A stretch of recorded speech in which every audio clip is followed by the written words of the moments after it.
2014 assistant loco പൈലറ്റിന്റെ പരീക്ഷ ചോർന്നാൽ നരേന്ദ്രമോദിയുടെ ഗവൺമെന്റിന് പ്രശ്നമല്ല. 2014 CBSE +2 ഫിസിക്സ് ചോർന്നാൽ അതിലും പ്രശ്നമില്ല. 2015 AMT മെഡിക്കൽ ടെസ്റ്റ് ചേർന്നാൽ അതിൽ പ്രശ്നമല്ല. 2016 നീറ്റ് അത് ചോർന്നാൽ പ്രശ്നമല്ല. 17 SSC അതുപോലെ തന്നെ 18 CBSE ക്ലാസ് 10 മാത്തമാറ്റിക്സും +2 എക്കണോമിക്സും ഈ ഗവൺമെന്റിന്റെ കാലത്ത് ചോർന്നു. 2018 റെയിൽവേ റിക്രൂട്ട്മെന്റിന്റെ പ്രശ്നം അത് ടെസ്റ്റ് പേപ്പർ ലീക്കായി നമുക്കറിയാം. 21 JEE എക്സാമിന്റെ പേപ്പർ ലീക്കായി, 21 നീറ്റിന്റെ UG ലീക്കായി, 21 UGC നെറ്റ് ലീക്കായി, 24 നീറ്റ് UG ലീക്കായി, 24 UGC നെറ്റ് ലീക്കായി, 24 CSIR നെറ്റ് ലീക്കായി, 24 നീറ്റ് PG ലീക്കായി, 25 നീറ്റ് UG ലീക്കായി, 26 നീറ്റ് UG ലീക്കായി. ഇതിന്റെ മന്ത്രിയുടെ പേര് ധർമ്മേന്ദ്ര പ്രധാൻ എന്നല്ല, ഇത് ലീക്കേന്ദ്ര പ്രധാനാണോ എന്നുള്ളത് ഇന്നാട്ടിലെ വിദ്യാർത്ഥികൾ ഒന്നടങ്കം പറയേണ്ട അവസ്ഥയിലേക്ക് ഈ നാട് വരുമ്പോഴും ഈ നാട്ടിലെ ഏറ്റവും വലിയ സ്വപ്നമായ വിദ്യാർത്ഥികൾ, യുവത, അവര് ജീവൻ വെടിയേണ്ടി വരുമ്പോഴും ഇന്ത്യ ഭരിക്കുന്ന ഗവൺമെന്റിന് അനക്കമില്ല, ആളനക്കമില്ല, നടപടികളില്ല, അക്കൗണ്ടബിലിറ്റി ഇല്ല, ഉത്തരവാദിത്തം ഏറ്റെടുക്കുന്നില്ല. നിങ്ങൾ അറിയണം, ഇക്കഴിഞ്ഞ വർഷം 21 വിദ്യാർത്ഥികൾ ഇന്ത്യ രാജ്യത്ത് സൂയിസൈഡ് ചെയ്തു. 21 വിദ്യാർത്ഥികൾ, +2 പരീക്ഷ കഴിഞ്ഞവർ, നീറ്റ് എക്സാം എഴുതിയവർ, എഴുതാൻ പോകുന്നവർ. ഈ ഗവൺമെന്റ് അവരുടെ ജീവന് പുല്ലുവിലയാണ് കൽപ്പിച്ചത്. ഇന്ത്യയിൽ ഒരു രാജ്യത്ത് ഒരു ഗവൺമെന്റിന്റെ തകർച്ച മൂലം, ടെസ്റ്റിംഗ് ഏജൻസിയുടെ ഫെയിലിയർ മൂലം 21 വിദ്യാർത്ഥികൾ ജീവനൊടുക്കിയിട്ട് ഒരു സ്റ്റേറ്റ്മെന്റ്, അതിന്റെ ഉത്തരവാദിത്തം ഏറ്റെടുത്ത ഒരു രാജി, അതിനെ ആവർത്തിക്കില്ലെന്ന് ഉറപ്പുവരുത്താൻ ഒരു നടപടി ഒന്നും ചെയ്യാൻ ഈ ഗവൺമെന്റിന് മനസ്സില്ല. അവർക്ക് ഈ രാജ്യത്ത് നമ്മുടെ നാട്ടുകാരിയായ കേരളത്തിലെ ഐജ എന്ന് പറയുന്ന ഒരു കുട്ടി, ആ പെൺകുട്ടി മരിച്ചുപോയി. അനു കീർത്തന എന്ന് പറയുന്ന കുട്ടി, അനിത എന്ന് പറയുന്ന തമിഴ്നാട്ടിലെ കുട്ടി, ആകാംക്ഷ ചതുർവേദി എന്ന കുട്ടി, ആ കുട്ടിയുടെ വാക്കുകളാണ് രാഹുൽ ഗാന്ധി പറഞ്ഞത്. ഞാൻ പരാജയപ്പെട്ടു പോയിരിക്കുന്നുവെന്ന് അച്ഛനമ്മമാർക്ക് കത്തെഴുതി അവസാനം ജീവനൊടുക്കേണ്ടി വന്നു. അവന്തിക മൗര്യ, നിക്കി യാദവ്, പ്രദീപ് മേഘൽ, അൻഷിക പ്രദീപ്, റിമ ബീഗം, ഭാഗ്യശ്രീ, അതുപോലെ തന്നെ ഐജാമേഷ സൂചിപ്പിച്ചു. അങ്ങനെ 10-21 കുട്ടികൾ ഈ കാലയളവിൽ ജീവൻ വെടിയേണ്ടി വന്നു ഗവൺമെന്റിന്റെ ഫെയിലിയർ മൂലം. ഒരു കുട്ടിയുടെ ജീവൻ രക്ഷിക്കാൻ ഈ ഗവൺമെന്റ് നടപടികളുമായി വന്നു.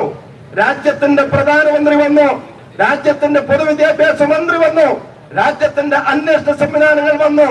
നേരത്തെ ഇവിടെ പ്രിയപ്പെട്ട കണ്ണൻ ഗോപിനാഥ് അദ്ദേഹം സൂചിപ്പിച്ചു, നാട്ടിലുണ്ടായ ലീക്കുകളുടെ എണ്ണം 10 വർഷം കൊണ്ട് 89-ലധികം ചോർച്ച ഈ ഗവൺമെന്റിന്റെ കാലത്തുണ്ടായി. അതിൽ 48 തവണ കുട്ടികൾ റീടെസ്റ്റ് എഴുതേണ്ടി വന്നു. 22 പരീക്ഷകൾ അത് റദ്ദ് ചെയ്യേണ്ടി വന്നു.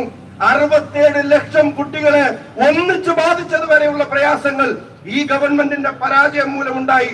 2 രൂപ മുതൽ 30 ലക്ഷം രൂപ വരെ കൊടുത്ത് ഈ നാട്ടിലെ പരീക്ഷകളെ അട്ടിമറിക്കാൻ ഒരു മാഫിയ തഴച്ചു വളർന്നു.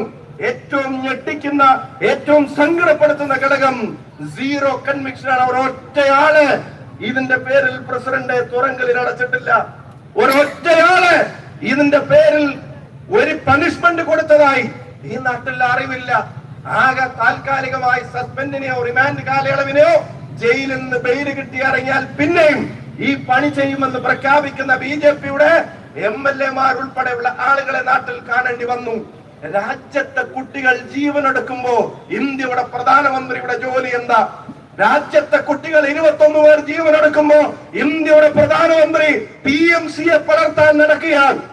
ഇന്ത്യയുടെ പ്രധാനമന്ത്രി ശിവസേനയെ പിളർത്താൻ നടക്കുക. ഇന്ത്യയുടെ പ്രധാനമന്ത്രി ആം ആദ്മി പാർട്ടിയെ പിളർത്താൻ നടക്കുക. നിങ്ങൾ അറിയണം, BJPയെ, RSSനെ അതിനെ തകർക്കാൻ ഈ നാട്ടിൽ അവരുടെ ഭരണകൂടത്തിന്റെ ഈ നാട്ടിന്റെ ഭരണഘടനാ വിരുദ്ധ നയങ്ങളെ ചോദ്യം ചെയ്യാൻ, രാഹുൽ ഗാന്ധിയുടെ ലീഡർഷിപ്പിന്റെ കാര്യത്തിൽ സംശയം പ്രകടിപ്പിക്കാൻ ഇവിടെയുള്ള ചില CPM ഉൾപ്പെടെയുള്ള ചില കക്ഷികൾ പ്രാദേശികമായ പ്രസ്ഥാനങ്ങളൊക്കെ എടുത്തു പറഞ്ഞിരുന്നു. വേറൊരു മുന്നണിയെ പറ്റി പറഞ്ഞിരുന്നു. ഇപ്പൊ രാജ്യം തിരിച്ചറിയുന്നുണ്ട്, നരേന്ദ്രമോദിയുടെ ഭരണഘടനാ വിരുദ്ധതയെ, അമിത്ഷായുടെ ഭരണഘടനാ വിരുദ്ധതയെ, BJPയുടെ അജണ്ടകളെ, RSSന്റെ അജണ്ടകളെ, അതിനെ നെഞ്ചു വിരിച്ചെതിർക്കാൻ ഇന്നാട്ടിലെ ചെറുപ്പക്കാർ തെരുവിലിറങ്ങാൻ ഇന്ന് കേൾപ്പുള്ള പ്രസ്ഥാനമുണ്ടെങ്കിൽ, ഇന്ന് കേൾപ്പുള്ള നേതാവുണ്ടെങ്കിൽ അത് രാഹുൽ ഗാന്ധിയുടെ കോൺഗ്രസ് ആണ് എന്ന് ഇന്നാട്ടിലെ വിദ്യാർത്ഥികൾക്ക്, യുവതയ്ക്ക് ബോധ്യപ്പെട്ട രാഷ്ട്രീയ കാലാവസ്ഥയിലാണ് നമ്മൾ മുന്നോട്ട് പോകുന്നത്. അതുകൊണ്ട് അദ്ദേഹം നമ്മളെ വിളിക്കുന്നു. ഓഗസ്റ്റ് 9 ഡൽഹിയിലേക്ക് നമ്മളെ വിളിക്കുന്നു. നാട്ടിലെ ലക്ഷക്കണക്കിന് വിദ്യാർത്ഥികളെ വിളിക്കുന്നു, യുവജനങ്ങളെ വിളിക്കുന്നു. ആ സമര പരമ്പരക്ക് തുടക്കം കുറിക്കുകയാണ്. ആ സമര പരമ്പരകളോട് ചേർന്ന 40 ദിവസത്തെ സമര പരിപാടികൾ മണ്ഡലത്തിലും ബ്ലോക്കിലും ജില്ലയിലും സംസ്ഥാന തലങ്ങളിലും യൂണിറ്റ് കമ്മിറ്റിയിലും സർവകലാശാലകളിലും കേരളത്തിന്റെ തെരുവിൽ യൂത്ത് കോൺഗ്രസ് ഉണ്ടായിരിക്കും. കേരളത്തിന്റെ തെരുവിൽ KSU ഉണ്ടായിരിക്കും. കേരളത്തിന്റെ ക്യാമ്പസുകളിൽ ഒരു കൊടുങ്കാറ്റായി KSU പ്രസ്ഥാനം, തെരുവിൽ ഒരു കൊടുങ്കാറ്റായി യൂത്ത് കോൺഗ്രസ് പ്രസ്ഥാനം ഈ സമര രംഗത്തുണ്ടാകും. ഞങ്ങൾ വെറും ഭരണവിലാസ സംഘടനക്കാരെ പോലെ ഭരണം കിട്ടുമ്പോ ഉറങ്ങിക്കിടക്കാൻ ആഗ്രഹിക്കുന്നവരല്ല. വിദ്യാർത്ഥിയുടെ യുവതയുടെയും പ്രശ്നം വന്നാൽ, തെരുവിൽ ഇറങ്ങേണ്ടി വന്നാൽ തെരുവിൽ ഇറങ്ങുമെന്ന് ഉറച്ച പ്രഖ്യാപനമാണ് ഈ സമര പ്രഖ്യാപനം. ആ സമര പ്രഖ്യാപനത്തിന്റെ വിശദാംശങ്ങൾ KSU പ്രസിഡന്റും യൂത്ത് കോൺഗ്രസ് പ്രസിഡന്റും നിങ്ങളുടെ മുമ്പിൽ വ്യക്തമാക്കും. ഈ ദിവസങ്ങളിൽ നടപ്പിലാക്കാൻ പോകുന്ന സമര പരിപാടികൾ, അതിന്റെ പ്രഖ്യാപനം ഈ വേദിയിൽ നടക്കും. ഈ ദിവസം ഈ വിഷയം ഏറ്റെടുത്ത് കേരളത്തിലുടനീളം വലിയ സമര പരിപാടികൾക്ക് പാർട്ടിയുടെ നേതൃത്വത്തിൽ, പ്രിയപ്പെട്ട KSUവിന്റെ യൂത്ത് കോൺഗ്രസിന്റെ നേതൃത്വത്തിൽ പാർട്ടിയുടെ പിന്തുണയിൽ സമര പരിപാടികൾ നടത്താൻ പോവുകയാണ്. പ്രിയപ്പെട്ടവരെ, ഓഗസ്റ്റ് 1 നടക്കുന്ന സമര പരിപാടി ഉൾപ്പെടെ ഇവിടെ നേതാക്കന്മാർ നിങ്ങളോട് വിശദീകരിക്കും, അതിവിടെ പ്രഖ്യാപിക്കും. നമുക്ക് വിശ്രമത്തിന്റെ നാളുകളല്ല. രാജ്യത്തിന്റെ തലമുറയെ, ഭാവിയെ തന്നെ ഇല്ലാതാക്കുന്ന ഏറ്റവും മോശപ്പെട്ട ചെയ്തികളിലേക്ക് കടന്നു പോകുന്ന ഒരു സർക്കാരിനെ തിരുത്താൻ രാഹുൽ ഗാന്ധി നടത്തുന്ന പോരാട്ടത്തിന് കേരളത്തിന്റെ അടിയുറച്ച പിന്തുണയാണ് ഈ സമര പ്രഖ്യാപനം എന്ന് പറയാൻ ആഗ്രഹിക്കുന്നു. ഇതിന്റെ ഭാഗമായി ഒരു ചെറിയ കാലയളവിൽ 2-3 ദിവസത്തെ അപ്ഡേറ്റ് കൊണ്ട് ഇവിടേക്ക് കടന്നു വന്ന പ്രിയപ്പെട്ട KSU പോരാളികൾ, പ്രിയപ്പെട്ട യൂത്ത് കോൺഗ്രസിന്റെ സഹപ്രവർത്തകർ, പ്രിയങ്കരായ തിരുവനന്തപുരത്തെ യൂത്ത് കോൺഗ്രസിന്റെയും KSUവിന്റെയും സഹപ്രവർത്തകർ, മറ്റു ഭാരവാഹികൾ, നിങ്ങൾ എല്ലാവരെയും KPCCക്ക് വേണ്ടിയും കേരളത്തിലെ വിദ്യാർത്ഥി യുവജന സമൂഹത്തിന് വേണ്ടിയും സമരാഭിവാദ്യങ്ങൾ അർപ്പിക്കുന്നു. ഇത് ഞാൻ ആവർത്തിച്ചു പറയുന്നു, ഇത് സമരമല്ല, ഇത് സമരത്തിന്റെ പ്രഖ്യാപനമാണ്. ഇത് സമരത്തിന്റെ ഒടുക്കമല്ല, ഇത് സമര പരമ്പരകളുടെ തുടക്കമാണ്. വിട്ടുവീഴ്ചയില്ലാത്ത പോരാട്ടത്തിന്റെ നാളുകൾ നമ്മുടെ മുമ്പിൽ ഇരിക്കുന്നു. നിങ്ങൾക്ക് എല്ലാവർക്കും സമരാഭിവാദ്യങ്ങൾ. നന്ദി, നമസ്കാരം, ജയ് ഹിന്ദ്.